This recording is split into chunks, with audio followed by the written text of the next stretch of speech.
Welcome back guys! Pag-usapan muli natin tong aking KWC 24/7 model.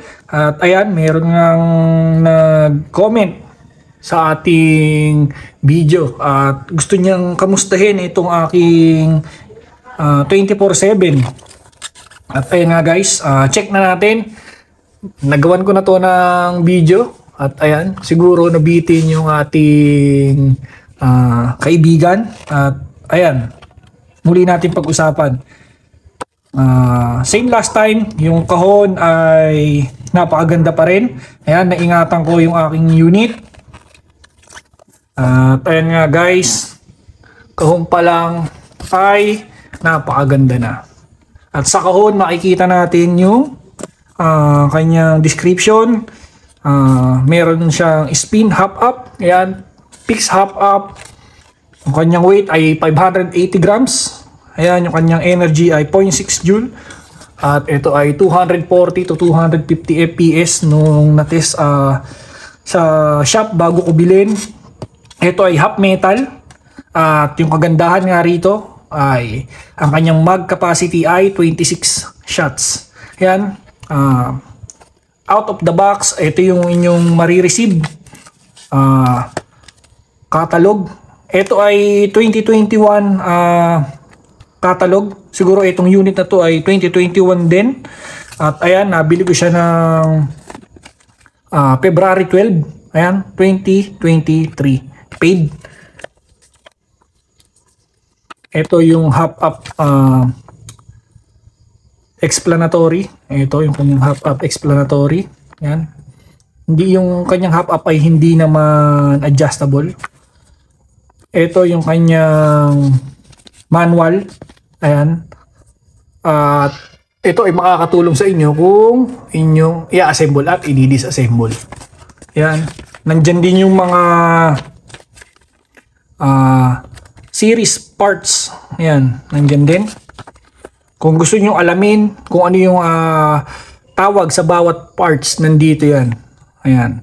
Piston, spring base, chassis, outer barrel, piston guide. Ayan. Dito yung kung gusto nyo matuto sa mga parts ng spring powered. At ito na yung unit. Guys, napakaganda pa rin. Bago natin to itabi, ay na-lubricate natin to. Sa pagkakaalala ko, nakalimutan ko na dahil matagal na. Bihira natin magamit to. Tulad nga ng sinabi ko, lagi ko nagagamit yung K17 at yung M92. So ayan, check natin yung unit. Napaka-solid. Ito yung pangalawa sa pinakang gusto ko sa mga unit ng KWC. Hindi dahil sa design, kundi dahil sa marami. At pag-uusapan natin yan ngayon kung bakit ito yung pangalawa sa pinakang paborito ko sa kanilang unit. Yung una, yung March 1911. Ito yung aking pangalawa sa paborito. Ayan, pag-usapan na natin. Out of the box, may kasamang BBs. Hindi ko pa nagamit. Ang ginagamit kong BBs, yung binili ko. Meron akong iba't ibang klaseng BBs. At ayun yung aking ginagamit. Gusto kong ma-stock lang to. Ayan. At gusto kong ma-maintain na ganito yung unit. Ayan. Out of the box, may kasamang BB loader. Yun. Ito. Ayan yung kagandahan dyan. Hindi nyo nabibilin. At gantong gamitin nga. Tanggalin natin yung magazine. Papakita ko sa inyo kung paano gamitin. Ayan, lalagyan nyo to ng BBs. Pagkalagay ng BBs, pwede nyo nang isalpak dito sa kanyang mag. At lagyan ng BBs yung magazine. Ayan, ganyan. Napakaganda. Napaka-solid. Kung bibilin nyo to, nasa 120, 150 na to. Nandito na tayo sa unit para hindi gaanong humaba yung ating video. Ayan, baka humaba na naman. Ayan, papaliwanag ko na kung bakit pangalawa to sa paborito ko. Ayan, mukhang marami na namang matutuwa rito at maraming may ingganyong bumili. Kapag naalaman nyo yung bawat parts nito, iisa-isahin ko, i-disassemble ko rin para sa inyo. Ayan. Outside, ito yung kanyang left side.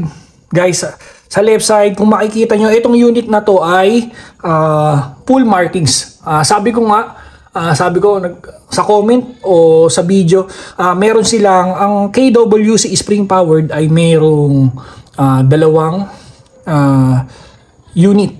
Meron silang full markings at meron ding non-markings. At itong unit na to ay full markings. Kung makikita nyo, meron nakalagay na logo ng Taurus.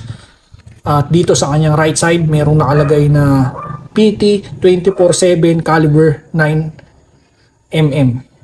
Ayan, napaka-solid guys. Bihira yan sa mga spring powered. So ayun yung nagustuhan ko rito, full markings. Meron itong walang markings, medyo mura-mura. Pero ito nga yung gusto ko, para siyang 1/1 scale. Para talaga siyang replica ng Taurus 24/7. At ang kagandahan pa rito guys, na bihira nyo makikita sa mga pellet gun, sa mga China spring type, ay yung mga parts na to, ito, ay nagpa-function. Ayan, functioning lahat yan. Try nating ikasa. Ipapakita ko sa inyo. Ayan. Kung makikita nyo, gumagana yung kanyang slide catch. Ito ay slide catch. At kapag wala ng bala, dahil walang bala yung ating magazine, ay naglalak yung kanyang slide catch. Testing natin. Firing.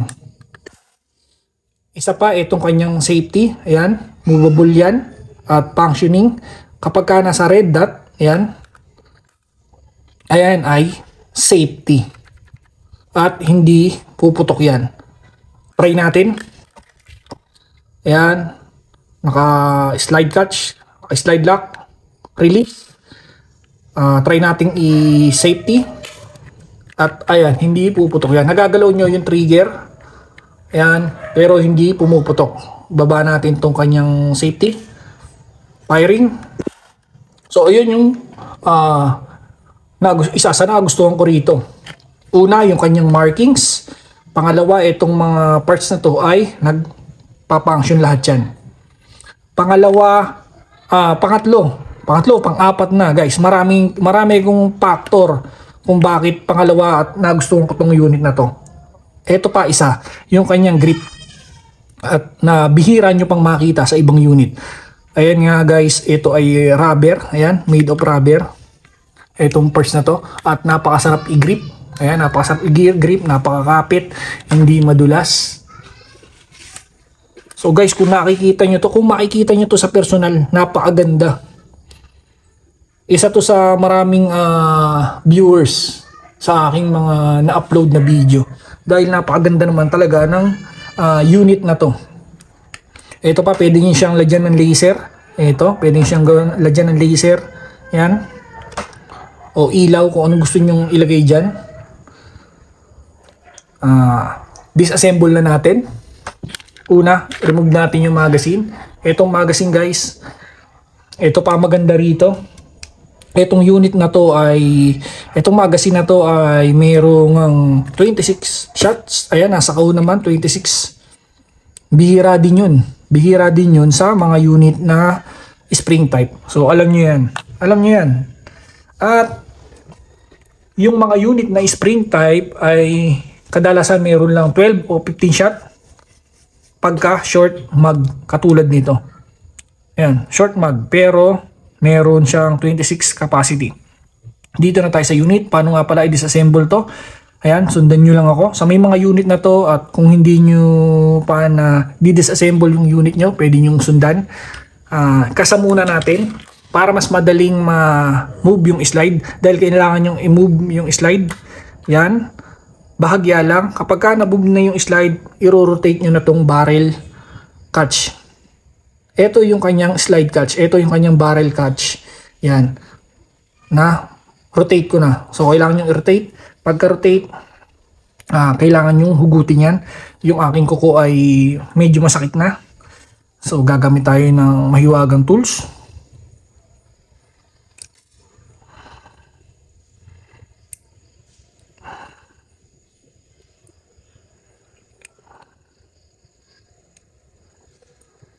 Ayan, gamit tayo ito. Sungkitin natin dahil masakit na yung aking kuko. Yun, ganun lang kabilis. Kung kaya naman kukuhin yan, kaso masakit na yung aking kuko. At ayan, pagka nabunot nyo na itong kanyang barrel catch pin, pwede nyo nang i-move yung slide forward. Pagka na-move nyo na yung slide forward, dahil nakakasa to, firing, kusa nang matatanggal yung kanyang slide. At ayan, remove the slide, move forward. Ito na yung kanyang slide. Napaka-solid at napakakunat nito, napakabigat din. Ayan, ito pa lang ay meron na sigurong 200 grams. Ito pa lang ay 200 grams na, kung di ako nagkakamali. O 170, mga ganon. Itong kanyang lower receiver ay halos ganon rin, halos magkasimgat. Siguro ito ay 200 grams pareho. At itong kanyang mags ay halos 200 grams din. Yan, disassemble na natin isa-isa. Paano disassemble to? Itong kanyang recoil spring guide, ayan, yung spring guide na yan ay i-move forward natin. Gamit ulit tayo ng tools. Yan, sinungkit ko lang. Ito yung kanyang spring guide, ito ay plastic. Itong recoil spring guide.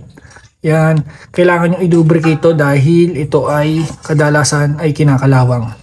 Pagka natanggal na natin yung ating recoil spring guide, pwede na natin tanggalin yung kanyang piston, bridge at itong kanyang outer barrel. Yan, move forward lang natin itong kanyang outer barrel at pwede na natin tanggalin yung kanyang piston bridge. Yan, press lang natin to. Itong nasa ibabaw na to, itong shell ejecting port ba tawag dyan. Yan, ganun lang kabilis matanggal itong kanyang piston bridge o piston chamber, o anong tawag nyo rito sa manual ay bridge. Ayan. So guys, kung makikita nyo itong kanyang piston ay napakakapal. Sobrang kapal guys. Napaka-solid, kaya pala hindi basta-basta nasisira. At alam naman natin, yung ang kahinaan ng ating mga pellet gun o spring type ay ito. Napuputol yan. Itong sa 24/7 ay plastic, at kahit ito ay plastic, kitang-kita naman na napaka-solid. Ayan. At itong kanyang bridge ay mahaba. So ayan guys, dito na tayo sa kanyang chamber, outer barrel. Tanggalin na natin sa slide. Ayan, hugutin lang natin. Ito ay made of metal. Ayan. Ito ay metal, itong kanyang outer barrel. At yung kanyang inner barrel, ang kagandahan pa niyan, ayan nga, lagi kong sinasabi yung sa KWC, ayan yung kagandahan ng mga unit nila, mayroong metal inner barrel. Kaya ang taas ng accuracy niya. Siguro 95%, 97%. So kung magmi-miss kayo sa target nyo, ay nasa pulso niya na yun. Kailangan nyo ng practice. Ako din ganun. Pagka nawawala ako sa pulso, nagpa-practice lang ako. Ayan, lagi akong nagpa-firing. At ayun, nakukuha ko rin yung kanyang yung tamang pulso. Ito ay may kabigatan. Ayan. Ito pala yung nagpapabigat sa slide. Siguro ito ay 100 grams. Almost. Ayan. At ito yung kanyang half-up rubber. So guys, tulad nga na sinabi ko, lagi nyo ilulubricate ito. Pagka natuyo yan, mawawala yung kanyang compression, hihina, at lulutong tong parts na to. Ayan. So ayan guys, kung makikita nyo, oily pa. Hindi ko alam kung na-sprayan ko to o ito pa yung stock. Dito na tayo sa kanyang slide. Itong kanyang slide ay made of plastic, polymer o ABS ba to? At ayan, napakakunat nito guys. At kung makikita nyo, napakaganda. Dito naman tayo sa kanyang lower receiver. Yung lower receiver, yung kanyang chassis, ito. Guys, ito yung kanyang chassis. Ito ay made of metal. Ayan, kaya pala may kabigatan. Ayan, made of metal. Itong kanyang spring stock o guide ba to? Spring guide ng kanyang piston ay made of metal. Ayan, karuktong yan ng chassis. Kaya pala may kabigatan. Yung kanyang piston catch ay plastic din. Pero sigurado naman akong makunat yan. Kahit plastic yan. Dahil ngayong aking M92 ay more than 4,000 BBs na yung nagamit. Pero buo pa rin after 2 years. So ayan guys, ganyan lang i-disassemble yung unit ng KWC 24/7. At nakita nyo na kung bakit pangalawa to sa mga unit na paborito ko. I-assemble na natin. At ayan, paano nga ba i-disassemble? Itong ating slide, ilagay lang natin itong ating inner at outer barrel. Yan. Move forward, pwede na natin ilagay itong ating bridge at piston. Yan. Press lang natin. Yun, ganun lang kasimple. Para lang talaga kayong nag-assemble ng GBB. Yun. Kung gusto nyo ma-experience to, itong pag-assemble at pag-disassemble, alam ko naman guys na gusto nyo yan. At gusto natin yan. Yung mapipil natin na parang tunay na unit yung ating mga collection o yung ating mga laruan. Ito yung medyo mahirap, itong paglalagay ng spring, recoil spring. Ayan, dito ako medyo nahihirapan ako rito. Ayan, control lang natin yung spring. Medyo nahihirapan ako rito, pero matsyatsaga naman. Ayun, nakuha ko kaagad. At ayan, sprayan lang natin ng silicone. At may nagtanong ano daw gamit kong silicone. Ngayon ang gamit ko ay Bosney silicone spray. Ito ay lubricant and mold release. Ayan, suitable for sliding doors, fan, belts, rollers, metal, plastic. Ayan, lubricates metal, plastic, or rubber. So ito ay safe. Pero yung ginagamit ko talaga ay kadalasan ginagamit ko, naubusan lang ako ng stock, ay yung WD-40 Specialist Silicone Oil. Yan, spray na natin to. Ito ring piston. At punasan lang ng konti. At ayan, pwede na nating ibalik yung kanyang slide sa kanyang lower receiver. Ganyan lang, i-slide lang natin. Yun, peel na peel ko yung kanyang pagka-realistic. Yan, ibalik lang natin yung kanyang barrel catch pin. Yan.